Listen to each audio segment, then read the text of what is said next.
स्थान है जो हमारे अंदर सकारात्मक ऊर्जा को उत्पन्न करता है, और सकारात्मक ऊर्जा ही हमारे जीवन में हमारे जीने का कारण है। इसलिए मन की जो बहुत बड़ी अहम भूमिका है हमारे जीवन के अंदर। संत शिरोमणि श्री गुरु रविदास जी महाराज ने, जो हम सब के सारी मानवता के परम श्रद्धेय हैं, एक बात के अंदर ही, एक छोटे सी श्लोक के अंदर, छोटी सी एक लाइन के अंदर ही उन्होंने सारे के सारे रहस्य को बता दिया कि मन चंगा तो कठौती में गंगा। अगर मन अच्छा है, अगर मन हमारा निर्मल है, अगर हमारा मन पवित्र है, तो फिर साथ संगत जी, फिर आपको अच्छा ही अच्छा, सकारात्मक सकारात्मक, हाँ ही हाँ, ना वाली तो बात हो ही नहीं सकती है। तो जब हमारे गुरुओं ने, रहबरों ने ये सब कुछ बता दिया साथ संगत जी, मन मंदिर तन वेश कलंदर, कटही तीर्थ नावा, एक शब्द मेरे प्राण बसता है, बौड़ जन्म न आवा। ये जो ईंटों पत्थरों के मंदिर नहीं, जो आज मंदिरों और मस्जिदों के पीछे आज आप देख रहे हैं कितना जो है झगड़े हो रहे हैं, कितनी साथ संगत जी जो मानवता है किस कगार पे खड़ी है। आज आप देख रहे हैं कि आज धर्म जो है वो दर्शन नहीं, एक प्रदर्शन बनता जा रहा है। आज का जो जीव है वो जो हमारी भारतीय सत्यम शिवम और संदर्भ संस्कृति है, उससे कितना दूर, कोसों दूर चला गया है। बनावट में, सजावट में, बाहर की यश मान कीर्ति में, पद प्रतिष्ठा में, बस इसी में ही फंसा रह गया है। और जो मनुष्य का जो परम चरम जो उद्देश्य है, जो भगवत प्राप्ति है, उससे कोसों दूर चला गया है। और आज के इस विज्ञान के समय में, विज्ञान के चलते दौर में साथ संगत जी, कितना पदार्थवाद में और भौतिकवाद में और स्वार्थवाद में, बस अपनी झोली भर जाए, दूसरा चाहे जो भी होए तो उसका कोई मतलब नहीं है। हालांकि हमारे गुरुओं रहबरों ने इस स्पष्ट तौर से बताया कि वासुदेव कुटुंबकम की ये जो सारा विश्व है ये हमारा अपना परिवार है। सर्वजन हिताय सर्वजन सुखाय, सबके सुख की सोच नहीं है, सबके हित की सोच नहीं है। परहित सरस धर्म नहीं कोई, दूसरे के काम आना, किसी दूसरे की सहायता करना, किसी दूसरे का सहयोग करना, इससे बड़ा कोई भी धर्म नहीं है। तो इसलिए साथ संगत जी ये तो मानना ही पड़ेगा और ये भली भांति स्वीकार करना होगा कि जब ये मन पद में, प्रतिष्ठा में, यश में, मान में और कीर्ति में जब ये उलझ जाता है साथ संगत जी, फिर अपने आप को साथ संगत जी ये पतन की तरफ ले जाता है, अपने आप को एक गिरावट की तरफ ले जाता है। सो इसलिए साथ संगत जी ये समझना होगा कि जो अच्छे विचार हैं वो हमें उन्नति की तरफ ले जाते हैं, जो सकारात्मक दृष्टिकोण है वो हमें उन्नति की तरफ ले जाता है, और जो नकारात्मक दृष्टिकोण है वो पतन की तरफ ले जाता है। तो इसलिए ये जो मन है, जो तरह तरह के विकारों में, तरह तरह के विचारों में, तरह तरह की मूढ़ मान्यताओं में, बाहरमुखी कर्म कांडों में, बाहरमुखी धार्मिक कृत्यों में ये जो मन फंसा हुआ है साथ संगत जी, इसको अच्छी फीड देने की जरूरत है, इसको सकारात्मक दृष्टिकोण देने की जरूरत है, और इसके ऊपर जो चढ़ी हुई जो मलिनता है वो तभी साथ संगत जी दूर हो सकती है। तो इसलिए हमारा जो मन है, सदगुरु भगवान ने, परम पूजनीय सदगुरुदेव गुरु नानक साहब जी महाराज ने मन को ही एक बहुत ही पवित्र मंदिर बताया है। मन मंदिर तन वेश कलंदर, कटही तीर्थ नावा। और ये जो मन है ये ही सबसे मंदिर है, अच्छा मंदिर है जो परमेश्वर ने खुद बनाया है। इस मन के अंदर अब चाहे अच्छाई रख लो, चाहे बुराई रख लो, चाहे हाँ वाली प्रवृत्ति रख लो, चाहे ना वाली प्रवृत्ति रख लो, चाहे नेगेटिव बातें रख लो, चाहे पॉजिटिव बातें रख लो, चाहे सदगुरु के प्रति प्रेम भाव रख लो, और चाहे विरोधाभास रख लो। तो ये तो साधक के ऊपर डिपेंड करता है कि वो कैसी प्रैक्टिस करता है, वो किस चीज़ का अभ्यास करता है, तो ये सारी की सारी जो बातें हैं साथ संगत जी, ये जिज्ञासु के ऊपर डिपेंड करती हैं, ये साधक के ऊपर डिपेंड करती हैं। सो मैंने जो आपको जो दृष्टिकोण बताए हैं कि मन सकारात्मक दृष्टिकोण अपनाने से हमारा दोस्त बन जाता है और नकारात्मक दृष्टिकोण अपनाने से साथ संगत जी ये हमारा शत्रु बन जाता है। तो इसलिए यदि नित्य प्रति साधना और आराधना की जाए, अब इसको मन को समझाया कैसे जाए? मन को समझाने की कोई आज तक कोई ऐसी औषधि नहीं बनी, किसी डॉक्टर ने, किसी साइंटिस्ट ने ऐसा फॉर्मूला नहीं अपनाया, ऐसी कोई युक्ति नहीं बनाई गई कि जिसके द्वारा ये चंचल और चलायमान मन जो है साथ संगत जी ये समझ जाए। इसका तो इलाज सिर्फ और सिर्फ सदगुरु भगवान के पास ही होता है, संत महापुरुषों के पास ही होता है, और वो इसको जब अच्छी फीड दे देते हैं, इसके दृष्टिकोण को बदल देते हैं, तो निश्चय ही साथ संगत जी हमारा मन जो है, जो संसार की तरफ मुख करके बैठा था और निराकार की तरफ पीठ करके बैठे था, तो जब इसके ऊपर सदगुरु के द्वारा दिए गए ज्ञान का रंग चढ़ जाएगा, जब इसके ऊपर सदगुरु के द्वारा दी गई योग युक्तियों का साधना और आराधना का इसके ऊपर साथ संगत जी रंग चढ़ जाएगा, तो फिर कोई कमी नहीं रहेगी। जब साधक स्वाध्याय करेगा, स्वयं का अध्ययन करना, जैसे आप धर्म शास्त्रों को पढ़ते हैं, वेदों शास्त्रों उपनिषदों पुराणों को पढ़ते हैं, तो ऐसे ही साथ संगत जी स्वयं का भी अध्ययन करना होता है, जिसको हम स्वाध्याय कहते हैं। स्व का मतलब अपना और अध्याय का मतलब अध्ययन करना, स्वयं की स्टडी करनी, अपने आप का निरीक्षण करना, अपने मन का परीक्षण करना, अपने मन का मंथन करना, आत्म मंथन करना, आत्म निरीक्षण करना, आत्म परीक्षण करना, ये सब स्वाध्याय से ही होता है। तो जब स्वाध्याय करने से मन की मलिनता मिट जाएगी साथ संगत जी, इसलिए साधना और आराधना जीवन में बहुत जरूरी बताई है, और अपने निज स्वरूप आत्म स्वरूप का सबसे पहले यही अध्ययन करना है, अपने आत्म स्वरूप को ही जानना है, अपने निज स्वरूप को ही जानना है। तो ये सारा तभी जाना जाएगा जब मन हमारे फेवर में होगा, जब मन हमारा साथ देगा, जब मन हमारे साथ में दोस्ती कर लेगा।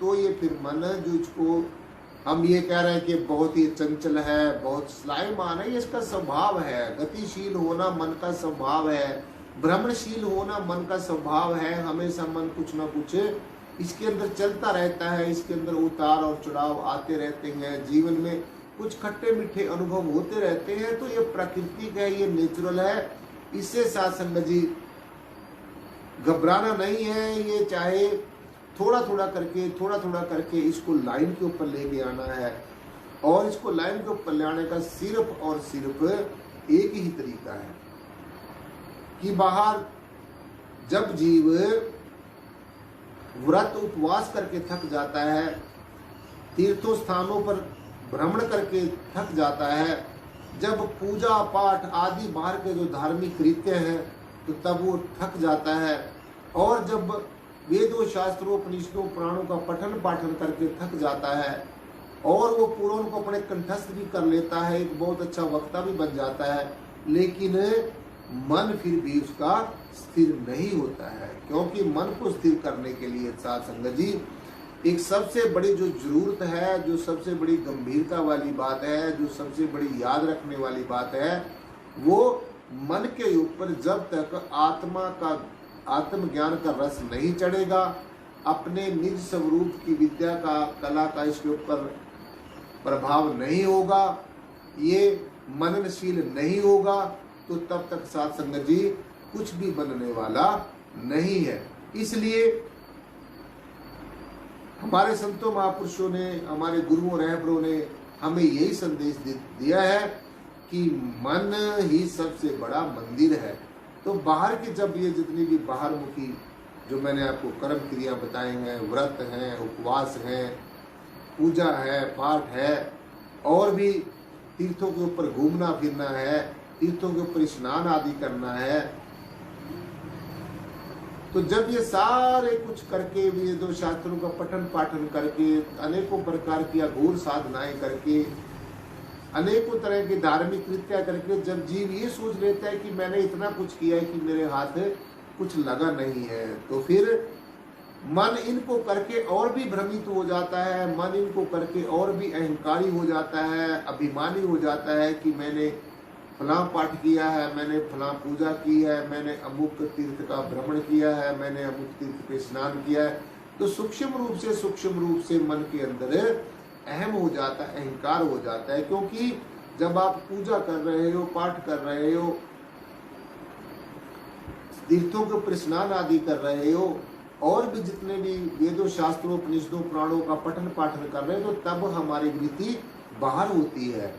और जब आप इन सारे जितने भी धार्मिक कृत्य हैं, इनके साथ में जब आप अंतर्मुखी होंगे, तो फिर ये बाहर की सब चीजों से साथ संगत जी अपने आप ही आपका छुटकारा हो जाएगा। सो जब ये सारे इतने धार्मिक कृत्य करके भी जीव को सुकून नहीं मिलता, सुख नहीं मिलता, आनंद नहीं मिलता, फिर वो सोचता है अब क्या किया जाए। फिर समय अपना जो है करवट बदलता है, समय अपना रुख बदलता है, और हमें किसी न किसी, जब हमारे प्रारब्ध कर्म, संचित कर्म और वर्तमान के क्रियामान कर्म जागृत होते हैं, तो फिर यही साथ संगति ऐसा जो है संयोग बनता है कि हमें सदगुरु भगवान की पावन चरण शरण मिल जाती है, किसी ब्रह्म ज्ञानी आत्मदर्शी सदगुरु का सानिध्य प्राप्त हो जाता है। और ये मन फिर जो अब संसार की तरफ मुख करके बैठा है, निराकार की तरफ अपनी पीठ करके बैठा है, यही मन फिर संसार की तरफ पीठ कर लेगा और इस जय श्री प्रियतम निर्गुण निराकार सर्वाधार विश्वाधार परम तत्व की तरफ मुख कर लेगा। तो इसकी दशा भी बदलेगी और इसकी दिशा भी बदलेगी। ये निश्चय ही अच्छा होगा, निश्चय ही इसका सकारात्मक जो ऊर्जा है इसके अंदर आएगी, आत्मा का रस इसको मिलेगा, ज्ञान का रस इसको मिलेगा, तो निश्चय इस संगत जी फिर इसकी दशा भी बदलेगी और दिशा भी बदलेगी। और फिर ये हमारा फिर शत्रु नहीं, फिर मन हमारा दोस्त बन जाएगा। क्योंकि मन के अंदर ही असली पूजा होगी बैठकर, मन के अंदर ही असली ध्यान होगा बैठकर। मन ही परमेश्वर का बनाया हुआ एक मंदिर है। मन मंदिर तनवेश कलंदर कटी तीर्थ नामा। बाहर के तीर्थों की बजाय हमारे रैबरों ने बताया कि अंदर ही तीर्थों का स्नान करना है, अपनी रूह को, अपने मन को अंदर ही इसको स्नान करना है। जब ये मन निर्मल हो जाएगा, पवित्र हो जाएगा, तो फिर जो हमारी पवित्र आत्मा है, परिपूर्ण आत्मा है, शुद्ध बुद्ध और मुक्त स्वरूप आत्मा है साथ संगत जी, फिर इसको पता चल जाएगा। और मन फिर ये मन नहीं रहेगा, ये मन बन जाएगा, ये आत्म स्वरूप बन जाएगा। आत्मा में और मन में फिर कोई फर्क नहीं रहेगा। फिर ये जितने मन है, बुद्धि है, चित्त है, ये सब के सब आत्मा के अंदर ही विलय हो जाएंगे। फिर आत्मा के शिवाय आत्म सर्वभूतेषु, फिर मन, बुद्धि, चित्त और अहंकार की बात नहीं, इन सब से ऊपर जो है साथ उठ जाएगा। और एकम आत्म सर्वभूतेषु, एक ही आत्मा सब जगह सर्वव्यापक है, एक ही आत्मा आकाश की तरह सब जगह व्यापक है। तो फिर ऐसा ज्ञान हो जाएगा, ऐसा बोध हो जाएगा। और जो ये मन है, ये साथ संगत जी फिर निश्चय ही हमारा दोस्त बन जाएगा और इसकी दशा भी बदलेगी, दिशा भी बदलेगी। तो साथ संगत जी आज का जो मन के बारे में आपको कुछ बताया गया है, कुछ विशेष बातें बताई गई हैं, मन की जो अहम भूमिका है हमारे जीवन में वो बताया गया है। तो आजकल जो है ये मन का ही विषय चल रहा है। आपने सबने क्लास में ज़्यादा से ज़्यादा श्रद्धालुओं ने आना है, ताकि जो मन का बड़ा इम्पोर्टेंट विषय इसके बारे में हमें पूरी तरीके से ज्ञान हो जाए, पूरी तरीके से इसका पता चल जाए, तभी हम साथ संगत जी अपने जीवन में सफल होंगे। तो आज की ज्ञान चर्चा यहीं पर संपन्न होती है। बोलने में कोई त्रुटि हो गई हो, आपके अंदर बैठी हुई बहुत ही पावन, पवित्र और परिपूर्ण, शुद्ध, बुद्ध और मुक्त स्वरूप आत्मा के सामने साथ संगत जी बार बार क्षमा प्रार्थी। और एक बार सदगुरु भगवान के नाम का जय घोष, एक जयकारा, जिनकी अपार कृपा से हम सबको आज की ज्ञान चर्चा सुनाने और सुनने का सौभाग्य प्राप्त हुआ है। जो बोले तिस बलिहार। साध संगत जी बड़े प्यार और सत्कार के साथ बोलना जी। धन निराकार जी। जो बोले तिस बलिहार। परम पूजनीय सदगुरुदेव बूटा सिंह जी महाराज की जय हो। जो बोले तिस बलिहार। परम पूजनीय सदगुरुदेव बूटा सिंह जी महाराज की जय हो। जो बोले तिस बलिहार। परम पूजनीय सदगुरुदेव मेहताब सिंह जी महाराज की जय हो। जो बोले तिस बलिहार। परम पूजनीय सदगुरुदेव लक्ष्मण सिंह जी महाराज की जय हो। जो बोले तिस बलिहार। परम पूजनीय सदगुरुदेव प्रियतम नाथ जी महाराज की जय हो। जो बोले तिस बलिहार। सर्व संत समाज की जय हो। साध संगत जी बड़े प्यार और सत्कार के साथ बोलना जी। धन निराकार जी।